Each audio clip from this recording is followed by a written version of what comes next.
A latest survey conducted by the Ministry of Health on the availability of life-saving drugs in government facilities indicates that most health centers, especially in rural areas, lack basic supplies for essential life-saving drugs.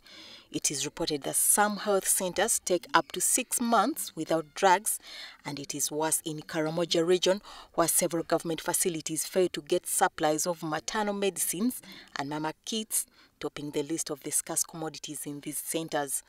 The supplies are not up to the mark where we would have wanted them to be.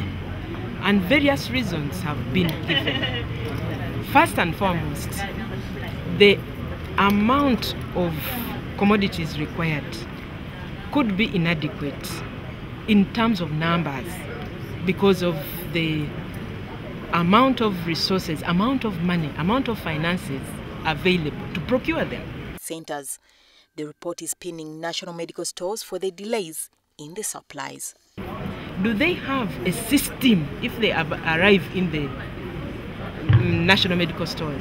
Is there a good transport mechanism to make sure that they actually reach the lowest level? Those are also issues which we have to improve on. The logistics, the estimations, the distribution. In some health centers, practitioners lack the basic knowledge to administer certain drugs, especially contraceptives, and the ministry calls for retraining of the medics. No client demand.